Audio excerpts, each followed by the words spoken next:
talk. So I'd like to go ahead and kick things off. So first of all, thanks guys for joining tonight. You've heard me talk about the Zoom chat, like the kind of the history around them. I really appreciate all your support the past few weeks. It's been a lot of fun for me, and I really hope you've enjoyed them as well. Basically, my plan was to bring on some really cool, interesting, very talented Canadian elite athletes. And so our special guest tonight, he, like a few of our other guests, he happens to be a very, very fast runner. Back in 2018, he became the half marathon champion for Canada. In 2017, he ended up becoming the Canadian men's marathon champion, and he enjoyed it so much, he actually did it again in 2019. And just before this call, I actually had the pleasure of watching that, just the final stretch and your post-race interview, and it was such an awesome experience watching that again. His personal best, if you can believe it or not, is 2 hours, 9 minutes, and 51 seconds. Just think about that for a second. For anybody that's done a marathon, it's just mind-blowing. An even cooler fact, he's one of 2 gentlemen that have broken the 2 hour and 10-minute mark in the past 43 years. So if you're looking at having any questions about marathons, we've got a really good guest for you tonight. And like I always do, I like to try to include some special non-running or racing facts, just basically to show you some of the personality of these people, because when it comes down to it, in addition to being amazing athletes, they're regular people and really interesting as well. So for those of you that follow Trevor Hofbauer on Instagram, you might have noticed that he's taken some fantastic photos. As it's clear that photography is a really big passion of his. My special, or the one I mentioned to Trevor earlier in our chat, was my personal favorite that I've seen was the one where he's standing with somebody outside of the next point I was going to mention, his 1984 Volkswagen Westfalia. So for any of you guys that don't know what that is, that's a really cool van from the 80s. It's got a really unique appearance as well. And Trevor spends a lot of his free time when he's not running or training and also revamping that particular van as well. So on that note, just wanted to introduce our very special guest tonight, Trevor Hofbauer. Thanks for joining us tonight, Trevor. Thanks for having me on, everyone. No problem. So I normally like to just kick things off by asking a really easy question. This is something that's probably a lot of people are wondering. How have you been doing the last few weeks, and how are you and your family holding up during the pandemic? Oh man, it's been pretty rough, to be transparent there. I don't really know like where to go into detail, because everything has been just like it's just been so backwards of what I thought this year was going to look like. Coming into the year, I was bound to go to the Olympics. I was hoping to get some sponsorship deals. I was finally in a position where I was going to be making money at the sport, and all of that was taken away basically in the middle of March. So it just like all of a sudden disappeared. So it's been challenging, but I've been trying to see the positives in every day, and I've been optimistic that us as a society, we're going to work towards battling this pandemic and getting over it sooner than later. And yeah, just trying to live every day, one day at a time, and just trying to have some consistency in my life. But for the overall part of it, it's been pretty challenging. Very cool. Well, I'm glad to hear that you're holding up okay. I mean, it's one thing, it's a difficult question to kind of answer for anybody these days, because it's a series of ups and downs. I don't know about the rest of you, but that's what it's been like for myself. So on that note, how has it affected your training? When you first found out about the change of date for the Tokyo Olympics, maybe walk us through the series of events that happened after that, with regards to your training and things like that. Yeah, so just to bounce back onto your previous question there, I think for a lot of people, asking how they're doing in the pandemic is a little bit challenging to answer, because everybody's dealing with it in a certain way, and you don't want to be labeling yourself as like somebody who's hit the hardest out of everybody, because everybody has their own story and everybody's handling it differently. So you have to like delicately answer that, and that's like how I was trying to delicately answer it. But yeah, my training's changed a bit. Like I was in the middle of March, I was just getting ready to go to World Half Champs out in, I think it was out in Poland. And then once that got canceled, I immediately canceled my training block because every other race got canceled. And a couple of weeks later, I was starting to start my build towards the Tokyo Olympics. And that time period was kind of uncertain because they still said that the Olympics was going to take place. And it wasn't until a few weeks later that they said that they were going to actually postpone it. So it was like there was this gray area where I really didn't know what I was doing with my training and what I was doing with myself. And then once it did get postponed to next year, that provided a little bit more clarity, and it's allowed me to really take a step back and reevaluate what I want to do right now and how I can progress into next year being stronger and faster. Well, that's great. I know it's a difficult situation to be in, and it's a similar situation to what many of the people on this call tonight have faced where their races are canceled. But in your case, it's not just any race, it's the pinnacle of racing when it comes to athletics. So I'm really sorry to hear about that. Hope the rest of your training goes well in the next few weeks and months ahead. What I would like to do at this particular moment, guys, is the whole point of these conversations is I want you to have the chance to interact with our guests. And it's one thing to hear me talk, is anybody that knows me knows I really like to talk, especially if I get excited about something. But the whole point of these is to hear you talk. So if you do have a question tonight, we've got a fairly small group. Actually, we're approaching around the 22 people mark. But if you do have a question, if you want to physically raise your hand in the screen so we can see you, or also use the little chat feature where you can raise your hand as well, that would be great, and we'll get on to the next round of questions. Okay, so on that note, who would like to ask the first question for Trevor? I think I saw Peter, you had your hand up. Okay, I think Peter had his hand up initially. Go ahead, Peter. Sure. Please. Thanks, Shane. Trevor, thanks for coming and joining us. So I guess Hey, the advantage that you've got over some of the other guys is that you've already been selected to the team for next year. So you don't have to worry about trying to prove your fitness between now and the Olympics. Do you think this is an advantage? Like, do you get to, cure any niggling little things? Because, we all always have some little thing. Or do you find this frustrating in that you don't have a goal that isn't until August of 2021, I guess? Yeah, I guess a little bit of both. For now, I'm just trying to think things through. Like, yeah, it is nice having that nomination spot right now, but there hasn't really been a lot of transparency between the athletes and Athletics Canada. They haven't announced if we need to do a proof of fitness in the future, or even what like championship races are going to look like in the fall, like if we're going to have cross country or not, or if like some of those Diamond League races are going to go on, and same with some of the world major marathons. And then who knows how that's going to extend into 2021 if it does. Hopefully it doesn't, but you have to be a little bit realistic with that. So I don't really know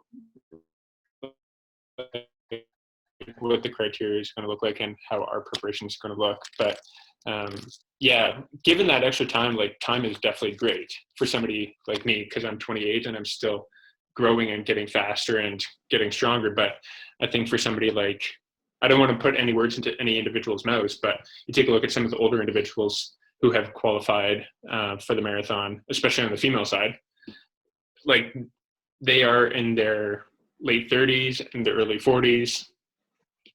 Somebody who's in their late 20s is bound to get a little bit more better than somebody in their later 30s or early 40s.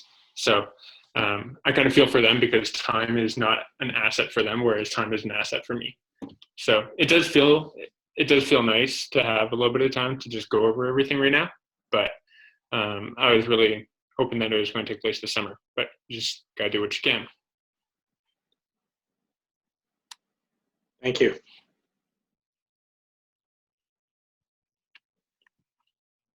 I mentioned you had a question in the chat.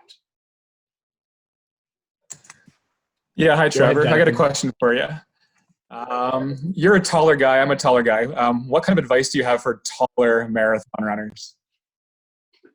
Oh man. uh, yeah, it's kind of tricky because everybody's a little bit shorter than us, eh? Like you take a look at some of the Kenyans and Africans, and they're super short. Yeah, I guess I really don't have any advice for it because I think that all we can do when we get out there is to do our best. And if you can have a group to run with, like no matter how tall they are, how short they are, it's always nice to run with a group, regardless of your height. But I think it's nice to just use the height to your advantage and to be proud of it. And I know everybody will see you first out of a crowd because you'll be standing taller than everybody else. So that, I guess that works to your advantage because when you're passing by fans, they're like, "Oh, the tall guy, let's be a fan of the tall guy." But yeah, I don't really have too much advice there, but yeah, just own it. It's fun being the tall guy in the group. Awesome. And I appreciate it, buddy. Thank you. thanks for the question, Jonathan. And just so everybody has an idea, Trevor, just confirm your height again is 6'3"? 6'3". Yeah. Yeah, that's what I thought. So I guess I'm kind of close to the 6. I'm 6'2", so who knows? Maybe there's a chance for me to win the title at some point. I need a little bit more practice, though. Well, typically, if you're taller, you have longer legs. Therefore, you can cover more ground. I appreciate that. I appreciate maybe that. You lose out on a little bit of that leg speed, but yeah, for long distance running, definitely covers more ground. I think you need to watch me run first before you comment on that. Anyways, so up next looks like Lisa with had a question. Go ahead, Lisa.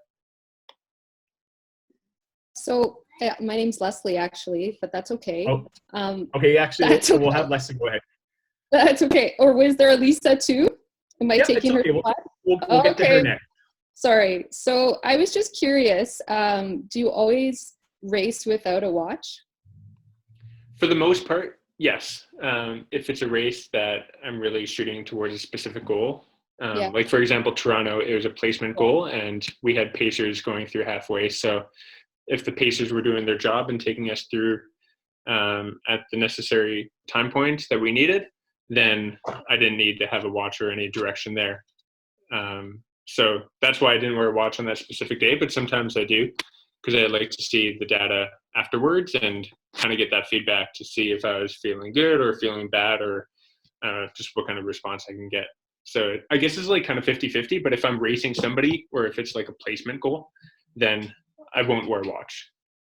That makes sense. It was fascinating. And we were watching you come towards the finish line and we're like, go, go, go, don't celebrate. We're getting so nervous. Oh man, the celebration. Yeah, we were worried, but it was just thrilling to watch. So thanks for joining. And sorry to Lisa for cutting in the line there.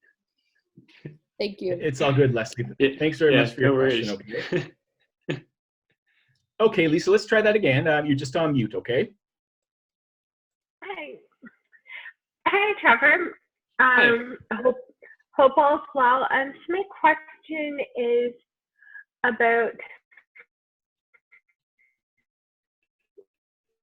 runner experience. Would you give to somebody that is a beginner runner, they're just starting out, or even to somebody that is running their first marathon, or they're considering they're going to be running their first marathon? And what was your first ever full marathon that you did? Yeah, my advice there would be to be patient with your build. The marathon is a pretty daunting distance and it is extremely taxing. So for anybody who's starting out or somebody who's just getting into their first marathon, I would definitely be patient with their buildup because the body does need to take time to strengthen. And if you do jump in,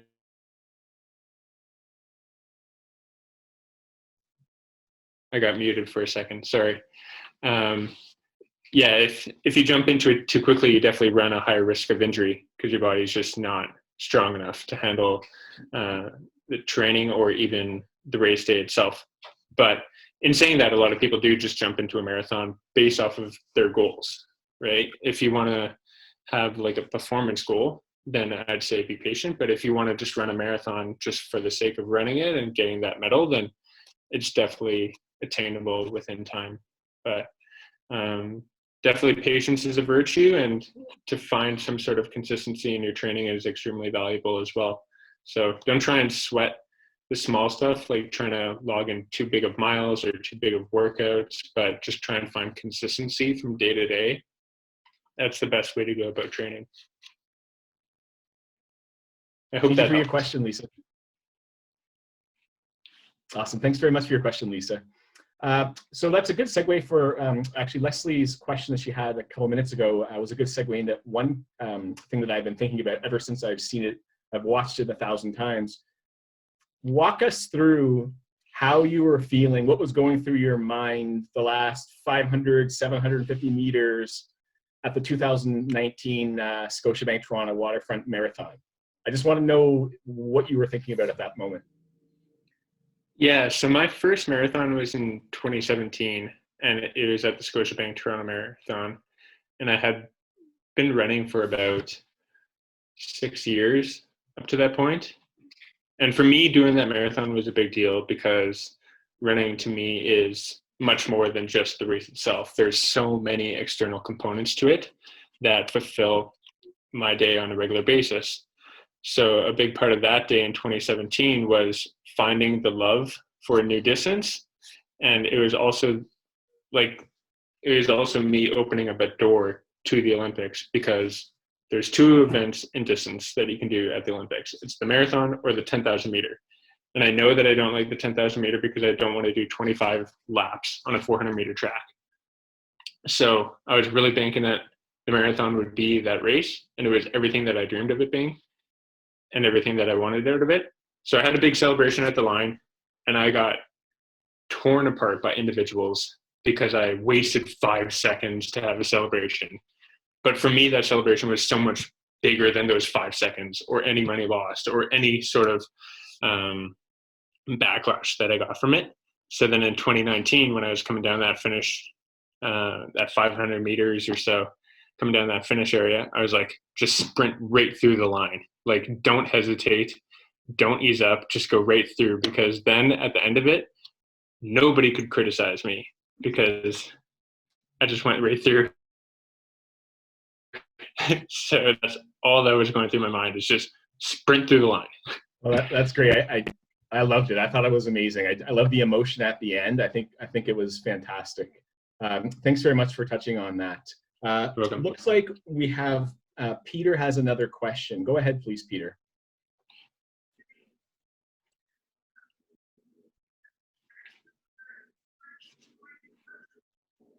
Sorry about that.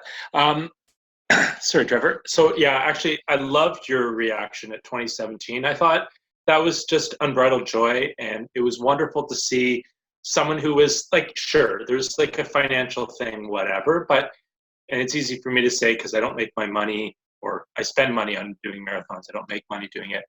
So it was just beautiful to see the joy in that. Anyway, my follow-up question sort of to what I was saying before is, so now that you've got all this time, and you said that you've sort of stepped back a little bit to like from your training blocks and stuff, what are you doing now? Is it like 150 kilometer weeks, 120 kilometer weeks, sort of a little unstructured, do what you want to have fun? Or do you have sort of like periodization and still trying to build with some sort of, goal of being X faster in 3 months and 6 months, 9 months, etc.? Yeah, so there definitely is still there's some echo there. There still is definitely some periodization to my training right now. I'm still trying to evolve as an individual and an athlete. So I don't want to like completely slack off, because then I would regress and I wouldn't be the best version of myself next year. So there still is, and I do all my training off of time. So I'm running between 8 and 10 hours a week right now, sometimes up to 11 hours. When I go based off the time, I can just find more consistency through my day, because if I go out for a 70-minute run, I know that it's going to be 70 minutes long. So I can schedule that into my day a lot easier than, say, going out for a 15-kilometer run, because a 15-kilometer run could be 1 hour, or it could also be an hour 30. So when I make my schedules, it's all based off time and just for the consistency part of it. But yeah, right now I'm just trying to periodize. I was going to do a 5K time trial this weekend, but I have a little bit of a sore quad that came up from a sprained ankle that I got probably 5 weeks ago, and I just didn't take care of it as well as I should have. So I'm just going to take the rest of the week off, and then maybe do a 10K time trial in about 6 weeks or so, or even a little bit longer, and try and periodize for a race in the fall, because right now the fall race schedule is still looking okay. So I'm banking on that, but if not, then I'll just do another time trial. And there's a lot of virtual races going on right now too, so I think that's keeping runners engaged. If I could just do a quick follow-up to that, just a comment about training for time. It's interesting. My coach actually is very much a big use your time based rather than distance based. It's sort of, I want an hour at an easy pace and then do a little bit of time at whatever pace. And I think it's really interesting. Have you always done that, or is it just something that you've fallen into, or I don't know if you're working with a coach or not, or how's that happened? Yeah, I started doing that when I moved to Guelph in 2017. Eric Gillis was doing that, and same with the whole Speed River crew. They were all going based off of time, and I was still going off of kilometers, and I did that for about 5 years. But once I switched over to time, it just made everything so much easier just for scheduling in the day, and it's just something I've kept consistent since. Perfect, thank you. Welcome.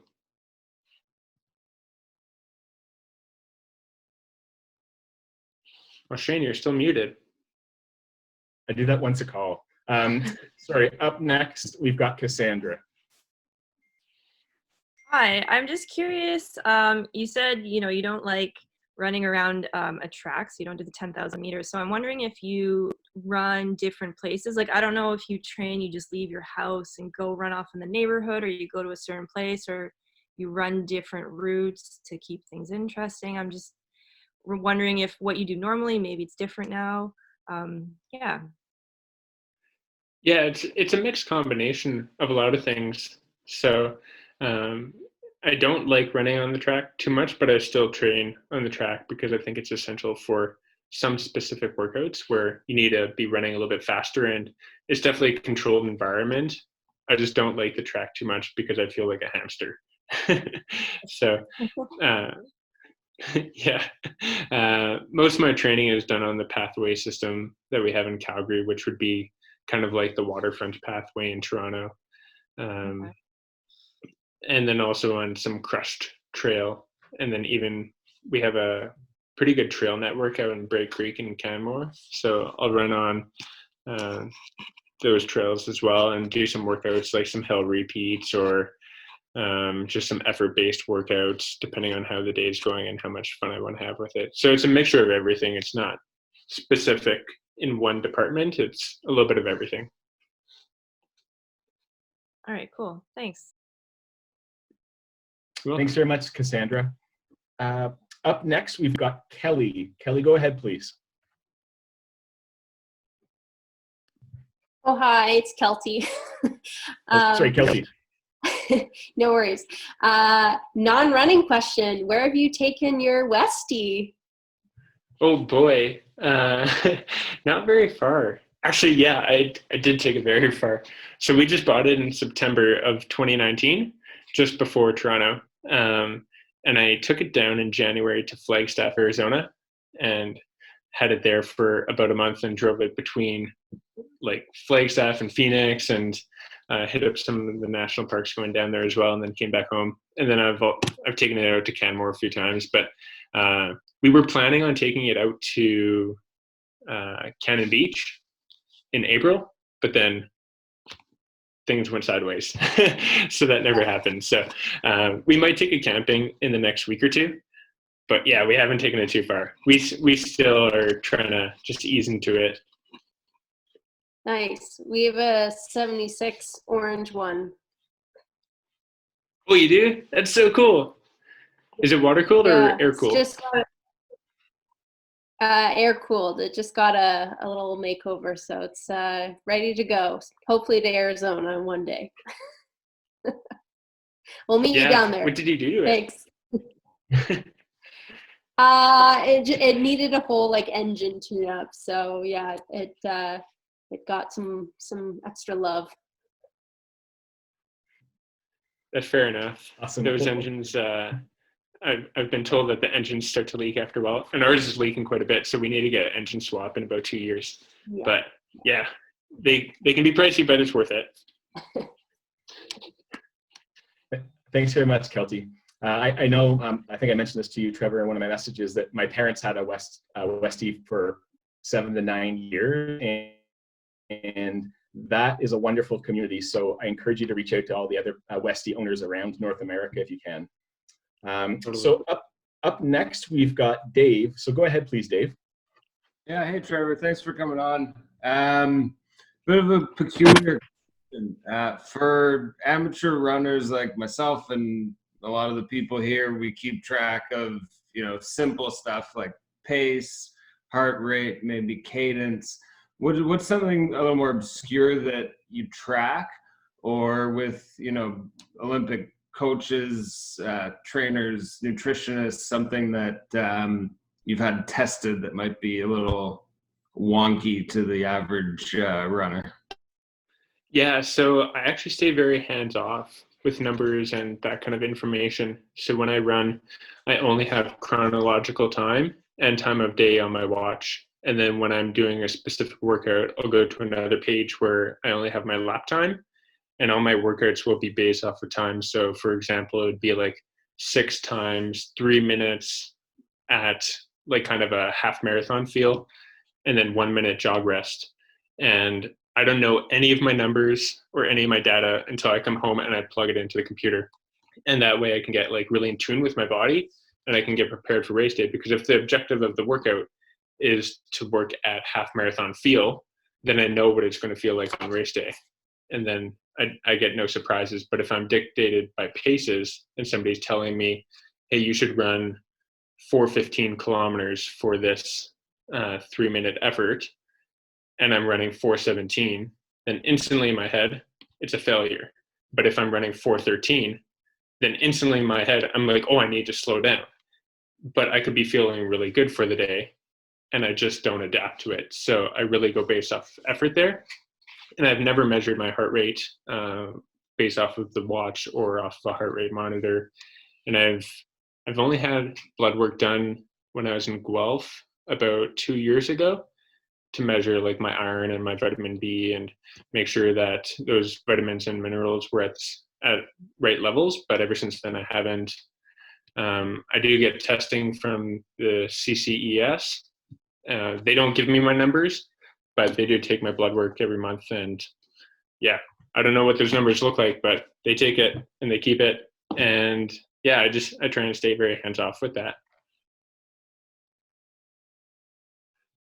Awesome. Thanks very much for the question, Dave. Okay, so one of the things I've been dying to ask you, Trevor, is I want to hear a little bit more about your Kenya experience. A lot of elite runners have the fortune of being able to go down and train over the years in Kenya. It looks like an amazing experience. I was wondering if you could just comment on it and let us know some of the things you liked, maybe didn't like, just so we have an idea what the experience was like. Yeah, I think there's definitely positives and negatives to take away from Kenya. The big positive is more from a cultural standpoint. You really get in tune with how they live their life, and how they live their life is super simple and basic. So I think that's something that we can all take back to North America, because I feel like a lot of individuals in North America focus too much on their wants and not on the needs. And in Kenya, they really focus on what their specific needs are, and they don't live off of much. So that was really eye-opening and just more reassuring, because that's a way that I kind of live my life, is in a very simple fashion. But some of the negatives is that it's just super disconnected from the rest of the world. So being away from family and friends for over a month and not being able to talk through even Zoom, the Wi-Fi over there is so poor that you can't talk to anybody. You can only instant message. And that disconnection for me really impacted my mental health. So that was one thing I didn't like too much. And because I wasn't able to communicate with my friends and family, and I was going through that kind of challenging time, when you go out for runs there, all these kids are going to school and they're taught to ask the white person, how are you? And then the follow-up question to how are you is, give me money. So for me, when somebody asks, how are you? It's a very personal question. So when I'm passing these kids, and you get like 70, 80, up to 100 kids a day that you're passing on your runs, and they're all asking you how you're doing when you're in a negative headspace, that is not a good feeling to have. And that was definitely one negative takeaway that I had. But for the most part, it's a very friendly environment and the people are welcoming. But because you are white-skinned in an area where there's not a lot of you, there's a lot of eyes that are on you, and there's a lot of people asking for money. That's really fascinating. I've asked that question to a few other people that have been on these Zoom chats, and that's a really interesting perspective that we didn't hear from some of the other people. We did touch on things like the weather, climate, food, training, and things like that. So I really appreciate you sharing that. That's a fascinating side of the story. By the way, just before I move on to the next question, did you have any type of experience eating food, anything you liked stood out that was kind of mind-blowing? Not too much. I stayed at the high altitude training camp, which is Lorna Kipplegat's camp. So you're taken care of very well there. They prepare all your meals, breakfast, lunch, dinner, and your snacks throughout the day. It's also in a gated complex. So your security is pretty high. Some of the food that we had that I've never had before going there was things like lentils, and they have ugali, which is basically corn flour. Well, in North America, it's corn flour. In Kenya, it's maize flour. So that's a very bland kind of side that they have with a lot of their meals. But yeah, the lentils, the chicken tastes a little bit different, but chicken ours. Yeah, nothing that I can think of that was like super different than North America. Because I was in such a controlled environment, there wasn't anything too outlandish. Perfect. Well, I'm really glad you answered those questions for me. Now, I believe Mark said he wanted to jump in. He had a question for you or a comment. Go ahead, Mark. Sure. So I'll just share my Westfalia story with you. I was about 25 years ago. I was up on the Icefields Parkway, somewhere up north of Saskatchewan River crossing. It was absolutely pouring rain, and I was hitchhiking back to a hostel.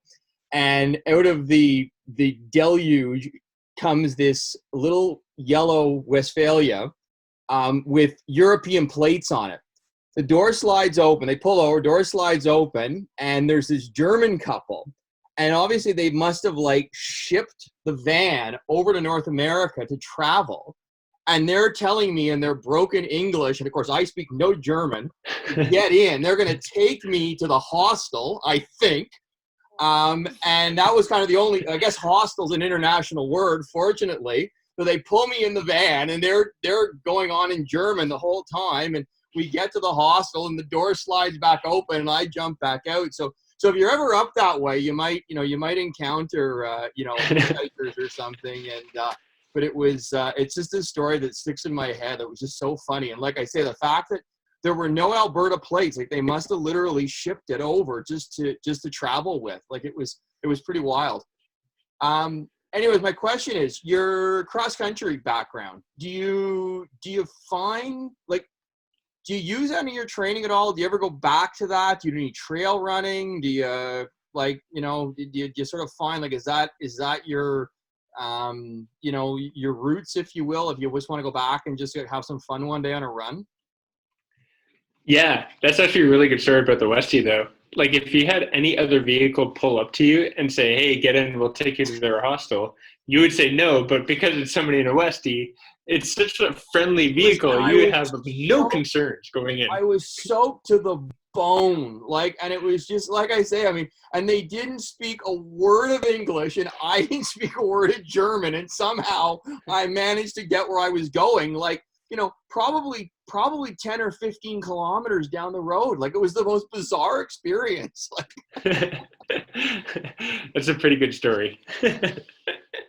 But yeah, to your question about cross country, I implement a lot of cross country workouts into my training block. So specifically for Toronto, and even in a couple of other my past marathons, I do a lot of my kind of fartlek, or I do some specific cross country workouts leading up to that, because I find that cross country, you're working out on grass. It's a softer kind of terrain. Your bones and muscles aren't taking as much impact as you would be if you were on concrete. So there's definitely benefit there. And then also working the hills is going to make you nice and strong, and it's all effort based as well. Your paces are going to look foolish if you're relying on paces for your cross country workout. So it's all effort based, and it's just all guts basically. So I do implement a lot of cross country into my training. Cool. Yeah, no, I know. I mean, I grew up in cross country too, and it's like when I look back, and you know, it's almost like you didn't even know the distances you were running. Like, you just kind of knew the course was, and as you say, the pace, the time, it didn't really matter. It was all about you just get there before the other guy does, right? And it's a very different, but it's kind of migrated now into trail running. It, you know, and cross country is not. It's never been as big a thing in North America, but it's you know, once you kind of get out of high school and university, it doesn't really exist, right? So cool. Yeah, and with cross country too, like it's pure blood and guts, and it's a shame that it's not an Olympic event. And I really wish that they would put cross country into, say, the Winter Olympics. Sure. But yeah, it's so pure as well. You see a lot of junior high kids and high school kids. That's how they get introduced to this sport. Yeah. So to not have it any bigger than it is kind of a shame. And it's definitely evolved. I mean, I remember we used to run. I mean, we used to race with track spikes. We would wear track spikes, and we put, like, you know, the longest spikes you could find. And those were, I'm showing my age here, but they didn't even, now they have specific cross country shoes and stuff like that. But yeah, we all wore track spikes, and you would come home, and your shins would be torn up because the guy in front of you had basically spiked you at the start, because it was just that mass start, right? So we used to say that, you know, nobody got cut from the cross country team. You cut yourself. So it was pretty it was pretty rough that way. So cool. Totally. Yeah, seeing those like 15 millimeter spikes in a track spike is the craziest thing. Yeah, no, they are. And it's like, oh my God, what were we thinking? And you know, there were some races where we'd actually have to duct tape our shoes on because it was so muddy. It was the only way you keep your shoes on. So, that's something you never get on the roads. Yeah, no, exactly. But it was I was just curious, because I know a lot of people, you know, use, you know, they'll put trail running and stuff, and like you say, it's not so much, it's more of a strength workout than anything. So totally. Yeah, no, I think that was a really good question and something really important to touch on. Awesome. Thanks very much, Mark. Really appreciate the question and the story. I think we can all agree we might even be able to have a special Zoom chat on Westies. That'll be later on in the year. One of the things I was looking at asking you, Trevor, is I've seen you've raced in New York, Hamburg, Puerto Rico, a lot of really cool places. Besides Tokyo, because I know that's at the top, where else do you have like a bucket list or like any other destination that's high on your list?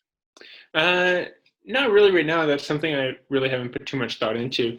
The Vancouver Sun Run is my favorite race of all time. So if anybody on here has never done that one, I would definitely recommend that. Vancouver is a beautiful city. It's very accommodating, and the race takes place at a spectacular time of the year when everything's starting to bloom and you get a lot of flowers on the trees. So I would definitely recommend Sun Run. And then something crazy is Tokyo isn't the end all be all for me. Like, it is my highest goal that I've set for myself, because I wanted to live my life to the highest standard possible.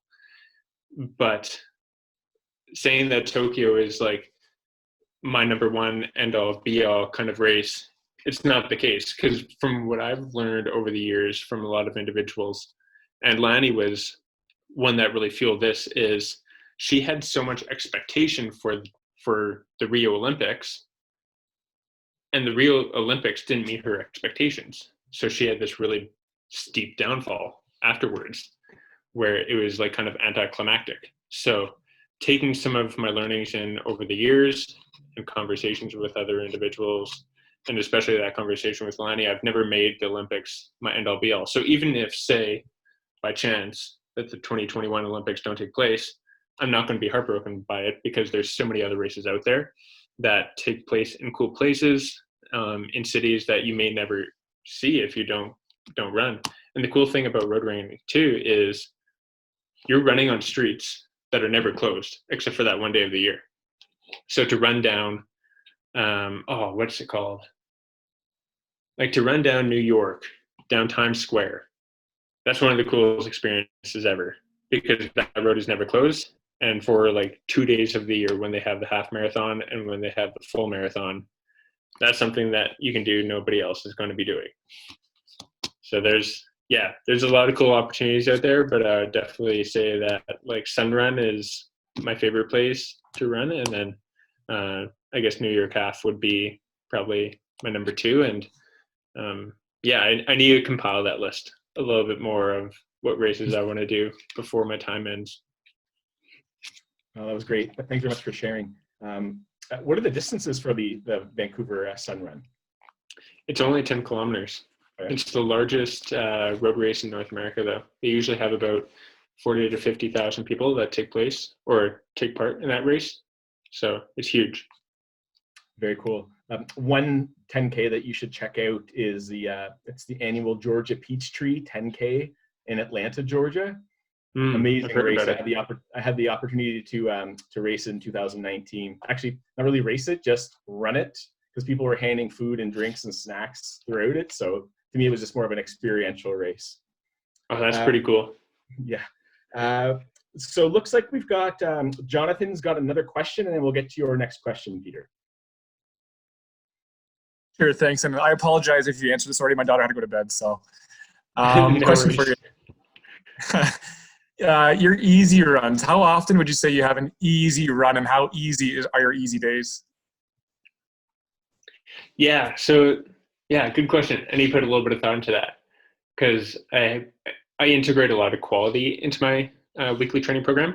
So because I do a lot of quality, my easy runs are super easy, so I can get recovered for my next day. So my easy runs are at 4:35 to 4:40 minute per kilometer pace, which for me is about a minute and 30 seconds slower than my marathon pace. So it's really relaxed for me personally. And I think that when you can make your easy days easier and you can make your hard days harder, that's where you really reap the benefits of training. Because if you're always just riding that gray area where you're like kind of trying hard, but also not trying your hardest, then you don't really like gain a lot. And I guess you can gain some, but I don't think it's as much as if you really specify what your hard days look like and what your easy days look like. Okay, thank you. Thanks, Jonathan. Go ahead, Peter. You said you had another question? My apologies, guys. I am just muting that particular line. Sorry. Yeah, no problem. So first of all, just a quick comment about the Sun Run. I've run it a couple of times. Once when I lived in Vancouver, and then a couple of years ago I was there with my wife, and we both ran it. But just to give you an idea how huge it is, I'm in a really quick corral. I ran, finished, home and changed, and back at the finish line to meet my wife, who hadn't even started by the time I'd crossed the finish line. So it's just, they run it in so many waves. It's a great race if you're ever out in Vancouver in mid-April, which I think is when it's run. So Trevor, I guess I had a quick question about nutrition, because you haven't really talked much about it, except I guess with respect to Kenya. Are you very intentional about eating, or are you just sort of like you eat what you want to eat and eat to fuel your race or your running and training rather than a specific diet or goal, calories, whatever, or you just eat what you like? Yeah, a little bit of both. So I'm very hands off when it comes to the numbers. I don't shoot for like specific calories or specific amount of carbohydrates per day. I just kind of go off the feel, but I am pretty intentional with what I eat. So during like a 12-week training program going into a race, I'll definitely try and limit how many processed foods I'm taking in with added sugars. And I really try and make sure that my carbohydrates are coming from, say, like rice, polenta, sweet potatoes, yeah, stuff like that. So I am pretty intentional with what I eat, but I also try and take things in moderation. So I do have my cheat days, Sundays after long run. Definitely, that's the time when I indulge a little bit more into like some sweets or kind of some of those junkier foods. But yeah, I try and take everything in moderation, because if you completely restrict yourself, and in my mind, that's a pretty unhealthy state to live in. So yeah, I think that moderation's key. Just a quick follow-up, Shane. Yeah, make it quick, please. Go ahead. Yeah, just quickly, what does your carbo load look like for a marathon? Because I was shocked how much carbs you actually have to eat. Yeah, I eat a ton of carbs. So in the morning, basically to a T. Every morning I have oatmeal with banana and some strawberries, and I put a little bit of chocolate chips in there just to get that little sweet tooth satisfied. And then for lunch, I'll have usually a peanut butter and jelly sandwich with some tomatoes and cucumber and some hummus, or that could be a couple pieces of bread with a few eggs. And I do this, okay, this is going to sound bizarre, but it works for me and I like it. So my sandwich is an open face sandwich with peanut butter at the base, scrambled eggs on top, and then avocado on top of that. So if you want to ever experiment and try that, go ahead. It might not work for you, but for me, when I take a look at it, I get my proteins in, I get my fats, and I get my carbs all in one meal. So it sounds weird, but when you take a look at the nutritional facts of it, it kind of makes sense. So that's what I'll eat sometimes for lunch. And then for dinner, it's usually chicken or some type of protein. And then I'll have my rice, my sweet potatoes, some sort of carb. And that's like a lot of carbs. That's like half my plate. And then I'll have a little bit of veggies on the side or like a salad. But I don't eat a lot of greens. It's usually meat or tofu or carbohydrates. There's a lot of carbs that I intake on a day-to-day basis. Another great question, Peter. Thank you. Now, just doing a quick time check. Looks like we're at 10 minutes to 9 Eastern Standard Time. Trevor, what are your thoughts on maybe doing 2 more questions? What I also like to do, I didn't tell you about this, I probably should have, is I like to do a quick screen grab of the conversation with something goofy. I always give you guys notice so you're not doing something crazy in the photo. How does that sound? That sounds good to me. I know that a lot of people on this call are on the East Coast and doing Eastern time.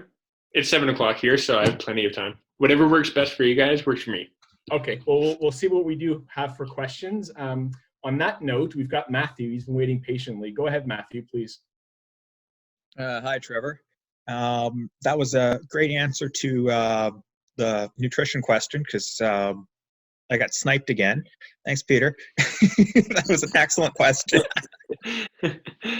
What I also was curious about was what types of courses or segments of courses do you like running? For instance, like going up hills, going down hills, sweeping curves, going down hills, like trail hills, super technical, or like whether it's part of a marathon race or if there's a certain type of course you like. Just kind of along that veins of like, what do you kind of like to run on, or what's your like bread and butter? Totally. Yeah. During during just like regular training runs, I really liked crushed gravel trails or even just like softly packed trails because it takes a little bit of the stress off my muscles and my joints. But when it comes to race day, this will kind of like, I'll open up my mind a little bit here. I love uphills in a race, and I love like the last 25% of any race distance, because those two are the most uncomfortable for everybody. And I thrive in that, because if I can push somebody to their limit in the most uncomfortable situation and get out of it on the better end of it, I've already won the race. Doesn't matter where it is. Excellent. Thank you. You're welcome. No worries. Sorry about Peter cutting you off, Matthew. I'll talk to him later. Thanks very much, Matthew, for the question. No worries. No worries. He's really a nice guy, guys. I don't want you to make any judgments tonight. On that note, we've got Mark up with one more question. Yeah, so just a follow-up to Peter's question. So we talked to Krista Duchesne 2 weeks ago, something like that. And we got talking about fueling in the race. Now, obviously, you know, as an elite, you know, of your caliber, you're not working. I mean, you're working as hard and suffering as much as the guys who are doing the 4 and 5 hour race. But you know, it's a different thing. But what's your fueling strategy like in a race? Because as I say, I know Krista is, you know, very regimented, and she takes a lot of carbs during the race. And I was just kind of curious, like where, like, you know, if you have all those carbs going into it, what are you taking race day? Yeah, that's a good question. And to be honest, a lot of elite athletes, we're babied on race day because we have the special access to water bottles, our own personalized water bottles, and we get them every 5 kilometers. So we can control what we take in. We can prepare well ahead of time to that substance that we're going to be taking in. So we know that race day is going to look as perfect as possible. But for a lot of people who aren't in those corrals, they have to rely on the nutrition that they get on course. And sometimes that's in like that little cup, or sometimes it's the gels that are just getting passed out. And however that looks, I think it's a lot more challenging for everybody else because there is that unpredictability to it. And if you don't know what kind of nutrition you're going to be getting on race day, it's really tough to say like how things are going to go. So when it comes to the marathon and the longer distances, it is incredibly important that you are intaking some carbohydrates, because that is going to energize you to get you to the finish line. And that term of the wall at like 30 kilometers or 32 kilometers or wherever that wall ends up being for you is because you're not taking in enough carbohydrates. So some people think that you're running the risk of dehydration during the race, but it's actually the intake of carbs. So if you can focus on taking in those carbs and making sure that you're getting a little bit of something every aid station, that's pretty important. And I think that if you're taking, I need to do a little bit of research here because I don't know how spaced out aid stations are with gels on race courses.